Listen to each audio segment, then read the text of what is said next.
Hey everyone, it's the FinalRound and my name is Jordan. And if I knew that so many people wanted a video on a day where there was no NBA games, I would have made a video with some picks for some NBA players on a day where there's no NBA games.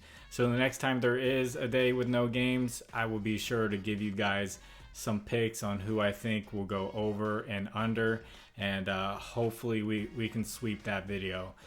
But you will see images that come up on the screen. Those images will be from a data app called Outlier. There will be a link in the description that will give you a 7-day free trial. So this episode will be powered by Outlier. And my first pick can be Shai Gilgeous-Alexander over 10.5 rebounds plus assist against the Cleveland Cavaliers. The Cavaliers haven't been able to really gel yet. They've had a lot of injuries this year. Jared Allen's been in and out. Darius Garland's been in and out. And their defense hasn't really been what it was last year. And they're giving up a lot to the point guard position. And Shai kind of threw us off with that injury report the other day where he was declared out and then he came back and he played a ton of minutes.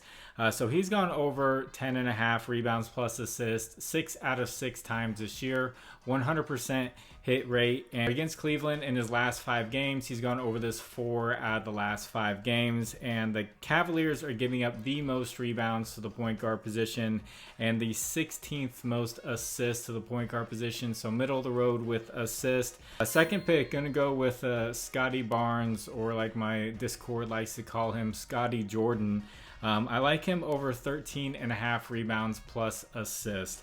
So he's gone over this in 5 out of the last 7 games this season. And he went over in the one game against the Mavericks last year where he had 11 rebounds and 10 assists. Now the Mavericks are giving up the 7th most rebounds and the 2nd most assists to the small forward position. I know his points line is at 20.5 and he's been killing that over the last few games. But the Mavericks are giving up the 2nd least points to the small forward position. I know great offense can overcome that, but I still like the rebounds plus assist and the good matchup being there for him at 13.5 rebounds plus assist.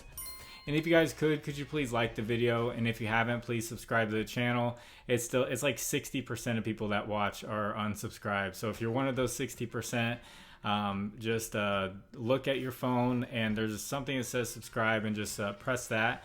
And if you have a little bit of extra time while you're there on your phone, you can leave a comment for the algorithm. Tell me plays that you like, leave an emoji, tell me hello. It doesn't matter, just tells YouTube to get that video out there for more people to see, and thank you for the people who do that. And my third pick is going to be yet another rebounds plus assist prop. It's going to be Malcolm Brogdon over 12.5 rebounds plus assists. Now he's stepped in at the starting point guard position for the Trailblazers with Scoot Henderson out, and he has played great. He's gone over 12.5 rebounds plus assists in the 2 out of 2 starts that he has had at the starting point guard position. If you're on something that doesn't have rebounds plus assist, or if you would like to see a different line that's still a really good play, his assist line is at 7.5. His past 2 games as a starting point guard, he has 10 assists and 11 assists, and his rebounds line is at 4.5. And those past 2 games, he got 7 rebounds and 7 rebounds. So he has been destroying these lines. So that's why I'm combining them. But you can also take them separately. There's still pretty good plays. And the Kings are giving up the 17th most rebounds and the 13th most assists to the point guard position. So kind of middle of the pack, but I still just like the way that he's playing and where the line is at. Fourth pick, going to go with Alperen Sengun of the Houston Rockets over 5.5 assists. He's gone over this 5 out of the 6 games he's played this season, and the last game he just played, he got 12 assists in 25 minutes. It was a blowout.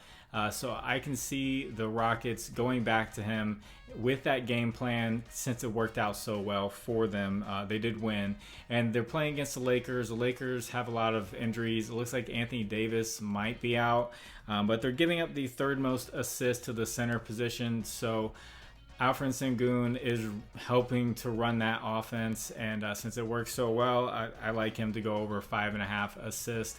in this game against the Lakers. In my 5th pick, this one took a little bit of digging with Outlier. I know there's a ton of plays, but I definitely like to look at key injuries and then see who benefits from them. So Jamal Murray is out. He did not play the last game for Denver. Jokic went off, but also Kentavious Caldwell-Pope is someone that I'm looking at. I like his line over 13.5 points plus assist. So last game without Jamal Murray, he got 15 points and 7 assists. So he was, other than Jokic, the guy passing the ball and getting assists, and he also was a scorer. He stepped into that role as well. He went over this line with just points alone, and then you add on the 7 assists.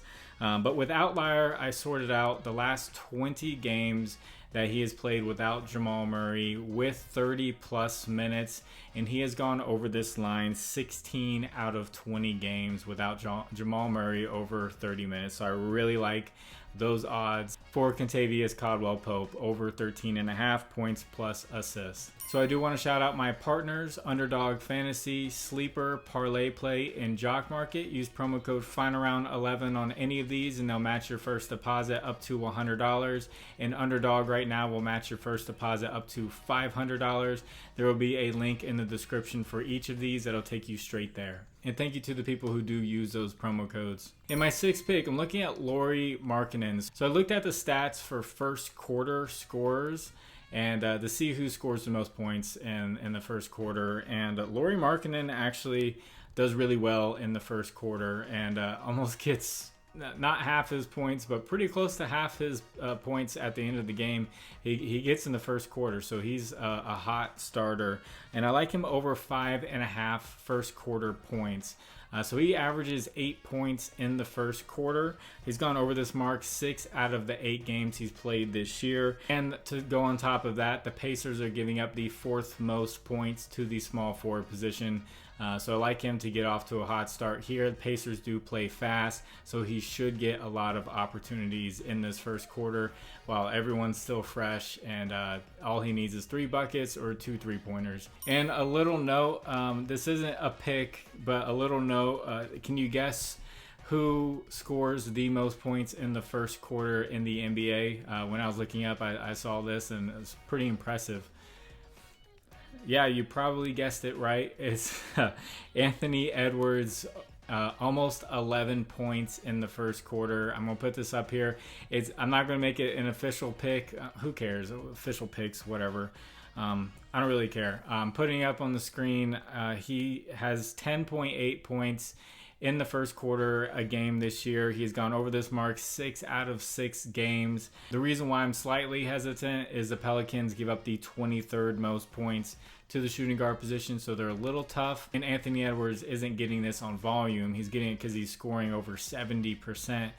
So all it takes is a little bit of defense and a few off shots, and his line is at 7.5. So if he just misses a couple of extra shots, or maybe one, then he goes under on this. So all it takes is a little bit of good defense, and he goes under that 70%.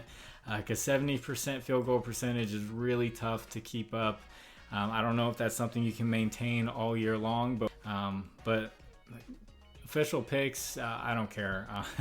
It is what it is. It's my video. I'm just showing you some information. So I hope it helps you out. If you feel like taking that one, if you really like it, you can go with it. And if you'd like to discuss lines further, I have a Discord. The link is in the description. It's the very first one. A lot of people have been saying it's expired, but it's like a fresh, brand new link, so I don't know what that's all about. If it does say that to you, just tell me, and I'll send you a new one and try to get you in there. So it's been a great community. I've been seeing green every single day, especially some of our certified chefs that we have in there. Maikito in there has been putting up some soccer props on this quiet day of NBA, and Decory has been putting up green 4-mans in consecutive days, and everyone's been cashing. I heard a lot of people say that it's better. They're making more money off this free Discord than they are off a premium one that they paid for. I don't know which premium one, but it is what it is. It's just a positive community. We're trying to help each other out. And if you come in there and you want to talk crap, you'll just get kicked out, and you won't have a chance, to pick people's brains, bring your own research, and make money. And also, it takes me time to dig up this information. If you feel like giving back and you do well with it, I have a Cash App and a Venmo in the description. You can donate back to the channel. Thank you to the people who do that. And speaking of money, some people have asked, it wasn't just one, but it was a few. Some people have asked me for me to put units on my picks, tell them what to bet. And I'm sorry, I came into this, I hadn't watched many YouTubers. I saw Austin from Calling Our Shot maybe a few times. And that's what kind of, I was already doing the stuff, and that's kind of was like, oh, people put things out there on YouTube. So I'm not going to give you units. I'm not going to tell you how much to bet on your picks. I know people kind of put that as like a confidence level, but my confidence level is, I found this through my research, and they're all even. There's no pick that I feel more confident about the other. I'll tell you my confidence level when the games are over and everything's settled, and then I'll tell you how confident I am in that pick, because nothing's a lock. So sorry if I'm not living up to the standards of a handicapper. I didn't even know people were called handicappers until later on in doing NBA last year, and I still don't even know what it means really. And I'm almost a year into this. In about a month it'll be a year, and I still don't get it. What you'll get here is just good research, just me just trying to do my best and help you out, and build a community, people trying to help each other out. So if you like that, you can subscribe. So God bless you. It's the final round. I will catch you on the next one. Bye.